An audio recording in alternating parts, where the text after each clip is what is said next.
Hey everyone, it's Dr. Ramani. Welcome back to this YouTube channel on narcissism and narcissistic relationships and anything you ever wanted to know about narcissism but were afraid to ask. And today we're going to talk about, it's a long list, the 30 things that people in narcissistic relationships are told. So before we get to that, all right, let's start this video with a proverb that I included in my book, just to get us oriented. And the proverb is this: until the story of the hunt is told by the lion, the tale of the hunt will always glorify the hunter. So this month, in the next couple weeks, a lot of the content on this channel is going to line up with my new book, It's Not You. Usually I keep a copy around here, but it seems to have gone missing. It's a way to share some of what the book says and even expand in some ways. This channel gives me a unique opportunity. I was limited by a word length in the book, so I get to talk a little bit more here than was actually in the book, and then you have to go to the book to get the rest. So today, let's take a sneak peek at the introduction of my book. So I'm going to start with the proverb, okay? So the proverb is one of those places where I sort of, kind of nailed the book down, right? It's an old proverb, and it's one that often catches people by surprise, right? Because we view the lion as the strong thing, and it's a force to be reckoned with, right? But even though the lion certainly could take out the hunter has an advantage. The hunter has the weaponry to take the lion out, despite the lion's own strength. So let's go back to the core of that saying, right? That the tale of the hunt will always glorify the hunter. I'm going to be frank with you. When I read that proverb again and I was thinking about this video, this channel is guilty of that too. I talk a lot about the what and the why of narcissism, what it is, why they are the way they are, how they behave, their sensitivities, their proclivities, their wounds, their traits, their tactics, their inner psychology, all of it. Why do I do that? Because it's hurt so many of us, right? We want to understand it, as though by understanding it might hurt us less, or that we might actually figure out the thing we could change. What's even more interesting is if you look at even just the literature, even what the psychologists and psychiatrists read and the therapists, most of the literature about narcissism is about the narcissist, right? How they behave in relationships, why they succeed, how they lead, how they behave in the workplace, how to do therapy with them, how they became the way they are. Here's the thing, folks. There's virtually none literature on what happens to people in narcissistic relationships. A little bit of the literature about what happens at work takes it on. There's a couple of things about relationships. But when we look at the science, there's nothing. And even that literature does this annoying little thing where the researchers at the end of their paper will make a suggestion like, and so therapy with narcissistic people is important to help end these patterns. That's silly, right? We know that's not going to help. Instead, these authors should take the more courageous leap and speak the truth. Basically, say something like, we need to educate survivors on how harmful narcissism is. But nobody takes that stance because if they did, their work wouldn't be published. Mental health practitioners and researchers have been taught to not speak the painful truth about narcissistic relationships for a very long time, up to the present day. Now, I don't know that the literature on narcissism always glorifies narcissistic people.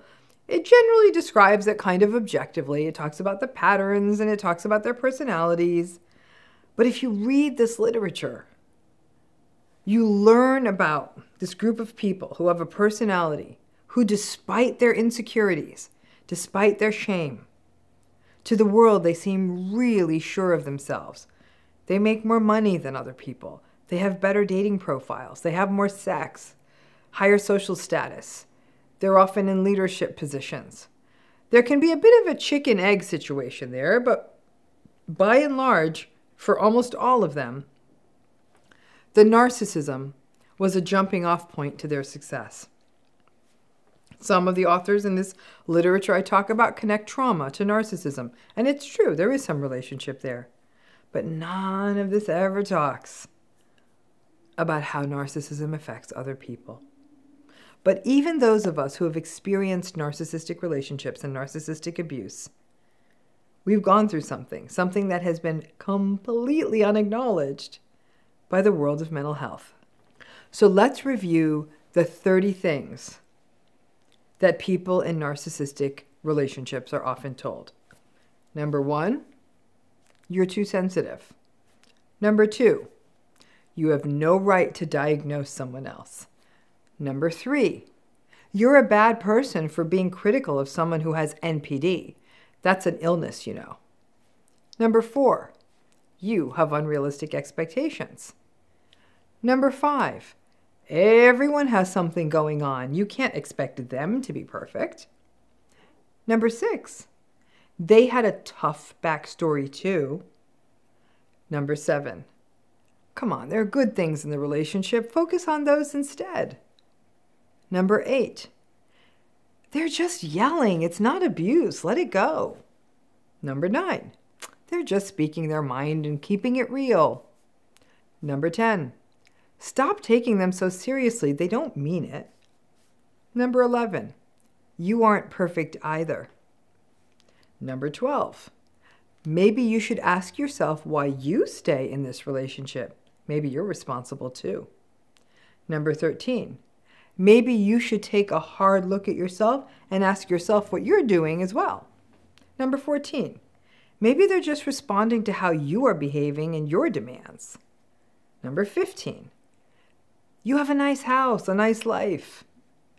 Number 16, they just have a lot going on. Number 17, can't you find another way to say it? Maybe you aren't being clear with them.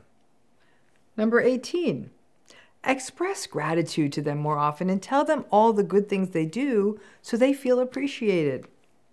Number 19, forgive them. Everyone deserves a second chance. Number 20, take the high road, even when they take the low road. Number 21, you're too needy. Number 22, it's just a generational thing. Your parents just come from a different time. Number 23, that's your version of what's going on, but they have their story too. Number 24, they mean well. Number 25, is it really that bad? Number 26, he's just insecure. Cut him a break. Number 27, just try harder with them. Number 28, maybe they changed. They said they're trying. Number 29, if it's so bad, just leave. Number 30, I've never had a problem with them. Maybe it's you. It's not you. While understanding narcissism may help with radical acceptance, with realistic expectations, with unknotting the self-blame, with understanding how this works, while all of that is really important, it still isn't the tale of the hunt told by the lion. It still isn't how the traits of narcissism translate into motivations like power, that translate into behaviors like manipulation, that translate into anxiety and confusion and self-doubt and hopelessness. That's when it becomes the story of the lion, of you. We need to focus more on how the trauma bond forms and what to do about it. How subjugation by parents affects children when their parents deny their needs and shame their identities. How victimhood can keep us locked in cycles of pity and guilt. How our empathy can be used against us. We need to focus on the tail of the lion. The lion usually is strong and formidable until they come into the unfair fight of the hunter with their weapons, and the hunter who tells a story that glorifies themselves and minimizes the lion. It's time to take back the story, take back the narrative from the narcissistic person who is bold and visionary and a winner, and shift it to a focus in the fact that it's simply not okay to subjugate another person and never allow them to be their true selves, or to manipulate and gaslight, or to rage at them or passive aggress at them, no matter what the narcissistic person's backstory is. And just as the hunter rationalizes the hunt as sport, as their prowess and their ability to take down their prey, and the likelihood that they will trivialize the prey. We have to stop blaming people for getting into these relationships. We are told that charm, charisma, confidence, swagger, and success are good. But we aren't told how important and frankly essential respect, kindness, compassion, and goodness are. We shame people for staying in these relationships. We shame people for leaving these relationships. It's time for the story of the survivor. So stay tuned this month, today forward, for the content that brings the book to life. Thank you again for your support. To order it, hit the link in the video notes, and please do add to this list of 30. I'm sure there are many things that have been said to you I didn't think of or have never heard. Again, thanks for your support. I hope that this video kind of gets you excited about the book and recognize that there's a whole lot else hanging out in that introduction for you to read to tell you the tale of the lion. Thanks so much.